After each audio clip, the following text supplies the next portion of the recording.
Ulul.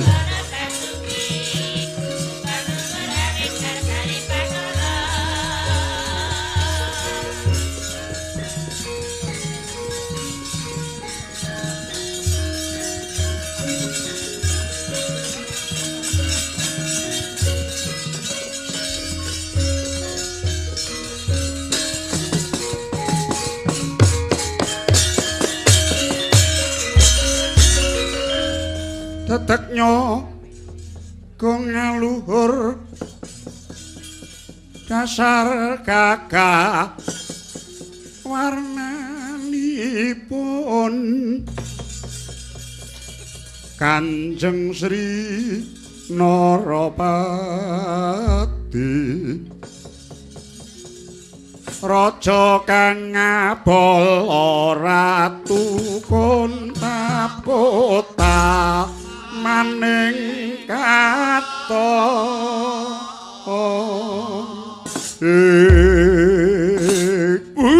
ladala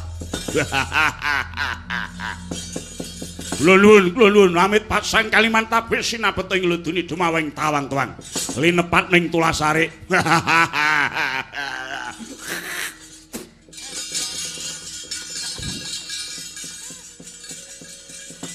kula nuwun sewu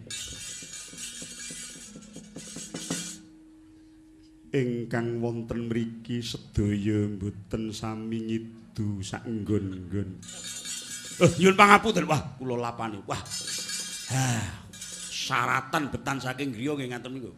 Kula niku wani wonten griya nggih ngaten niku sak nggon-nggon. Nyuwun pangapunten, nyuwun pangapunten. Iki kurang resik. Nggih, mangke rumiyin, wah. Kula nuwun sewu menapa leres ing mriki menika ingkang minastan kasatriyan Madukara. Inggih, mboten lepat. Keparenga kula badhe nggulang tepung Gladiwanuh jeng ngandika kisanak menika sinten? Wah, kados menawi mekaten. Leres sowan kula menika mboten klentu. Mboten badhe klentu. Keparenga kula badhe miterang kisanak menika saking pundi lan sinten. Sing ngandika menika sinten dene prapta wonten mriki tanpa paliwara. Ngaturaken panuwun. Pancen kula menika ratu sugih, cilik nanging sugih. Negari kula namung bebasan sakiyuping payung nanging kula menika sampun sugih mblegedu. Kula mboten taken babakan kesugihaning bondo. Nanging kisanak menika saking pundi lan sinten? Lah nggih. Kala wau menika bidal kula watawis tabuh 3. Ngaten? Kupinge bosok. Ora iki jane wong ki piye to? Yo. Gunuman ket mau ora petuk. Jenengmu ki sapa? Kowe iki wong endi? Oh, kula to. Ah nggih, menawi dangu kalian kula wingking ke bawah negari Plongkowati. Praja kula menika naminipun Mbata Sarimbak ke bawah negari Plongkowati. Kula menika Ratu Telukan. Oh. Sing ngandika Nalendra tetelukan. Telukanipun. Nggih telukanipun negari Plongkowati kala wau. Lajeng sinten jejulukipun Kisanak? Lah, ingkang sudi mestani nami kula Prabu Jayalengkara. Prabu Jayalengkara. Nggih. Menapa leres panjenengan menika ing kasih Raden Arjuna nggih Raden Janaka. Nggih, mboten klintu kula Arjuna. Lah dalah. Ngidu meneh kurang ajar meneh. Kowe kok gelemen nguruki. Ora iki jane wong kepiye to iki Koko Prabu? Mbok iki kula aturi semene. Kula panengah Pandhawa. Wah. Legara sing manah kula dene kula saged abenajeng kalian panengah Pandhawa. Lajeng kula nuwun sewu. Garwa paduka ingkang naminipun Lara Ireng inggih Wara Sembadra menika ingkang pundi?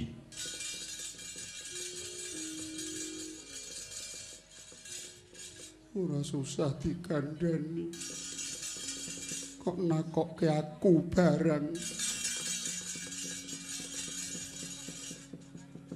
Wonten wingking kisana. Lah, wonten wingking. Lah menika sinten?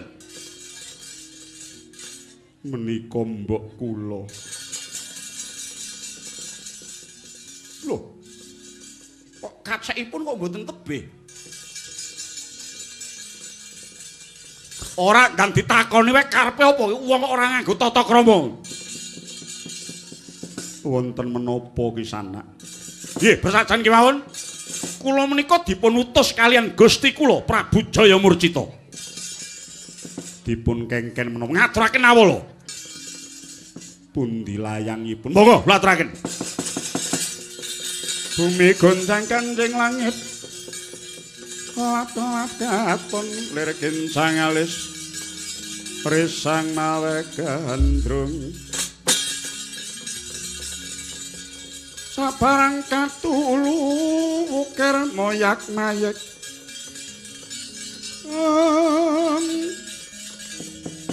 Sangking cas bali wur lumare sang gandrung. Dohari Sumitra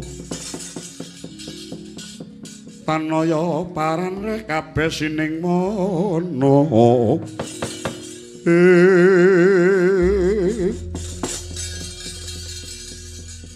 Jagat wasesaning Bathara wayah Bathara jagat. Surasane apa pangeran kowe menengo dhisik?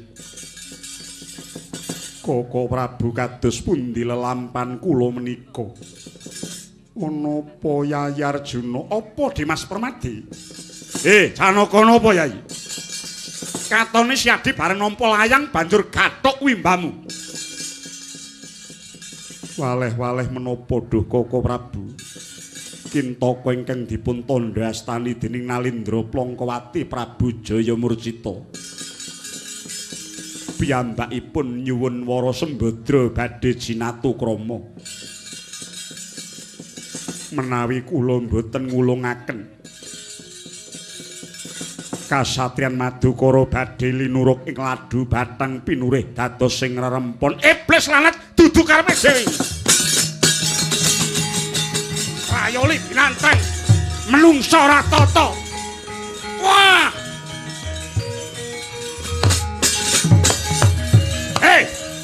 Jal kono. Waduh, kula nuwun sewu, paduka mensusit. Paduka menika sinten? Rek nomripatmu jerengen gobokmu. Ratu Mandura, dulure tuwa Lara Ireng, kakangne Wara Sembadra. Baladewa Kakrasana Halayuda. Sumuk nyawane ratu Gustimu. Mamakmu mau peningale anggep apa? Ngokrah-okrah wong bebrayan.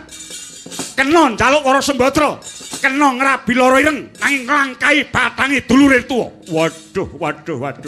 Kula menika namung kengkenan nanging kula remen kepethuk wong kendel kados Paduka Sinur Mandura. Wis kondang kaloka pamer kadigdayan wong Plangkawati.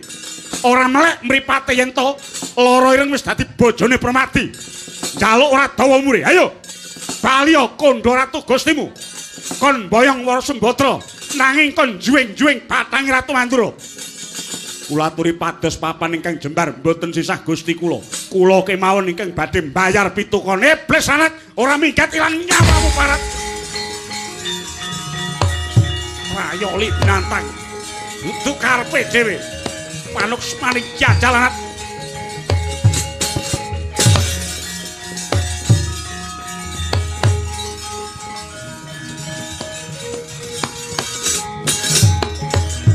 Nyata laruta sangking yudha sang guru kula. Yen tan utusa sang Sri Oh. Kemrisik dasaring Kang Raka Mandura ora kena mambu tantang. Koko Prabu karibetan ingkang tuwuh wonten ing kasatriyan Madukara menika lajeng kados pundi? Kakang. Kok ya ana wae lelakon iki ngatasé penjalukku disirami dening Raden Panenggak durung karuan bisa kasembadan samengko wis tuwuh karibetan liyane. Kakang Narayana padhangna lelakon iki ya Kakang. Iya. Sembadra, aja samar kuwatir rasane atimu. Yayi Punta, kula wonten dawuh Koko Prabu. Kula badhe ngawekani perkawis menika sampun ngantos kriwikan dados grojogan gegoyon dadi tangisan. Sumangga kepareng paduka Kanjeng Koko Prabu. Kirangipun menapa Sang Hyang Wisnu ingkang sasana wonten ing salira paduka Kanjeng Koko Prabu Harimurti. Namung pamujinipun Yayi Punta kewala ingkang kula suwun. Sembah kula ingkang nderekaken Koko Prabu. Arjuna kula wonten dawuh Koko Prabu. Lan sira lara ireng. Apa Kakang? Yayi, tak jaluk siadi aja kendhat nggonmu tansah meminta marang panguwasaning Dewadi. Nuwun inggih ngestaken dawuh Koko Prabu. Kakang Prabu iya. Mugi-mugi benjang tumunten enggal kundur Kakang Mas Jodipati. Sageta mahanani pajaring lampan menika. Koko Prabu monggo kula boyongi. Manjing salebeting pura sawetawis. Ya Dimas pun Kakang. Rumanti wae ana ing pasanggrahan Yayi. Kados kirang prayogi menawi mekaten Koko Prabu kepareng lenggah sawetawis wonten ing pendhapi kasatriyan Sucitra kula nuwun wonten pangandika ing dawuh. Nggih mung ngawekani perkara iki aja nganti katalumpen. Nuwun inggih ngestaken dawuh. Keparengipun Sucitra amit madal pasilan. Kaya ora ana dawuh maneh. Lan derekna jengkare Kanjeng Koko Prabu Mandura aja pati-pati bali. Nadyanto nganti gagat bangun rahina.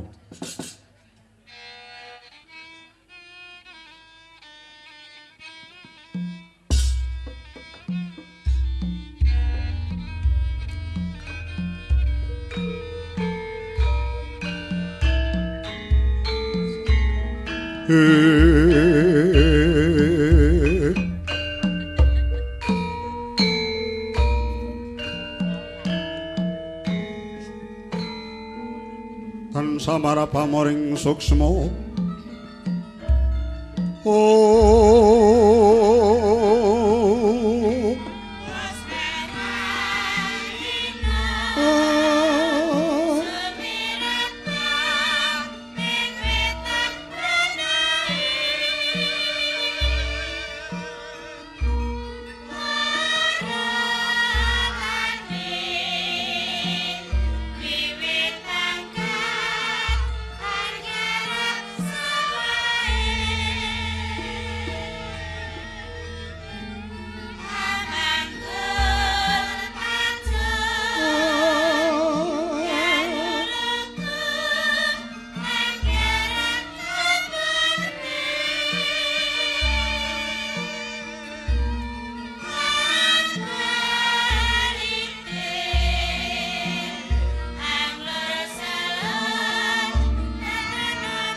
Oh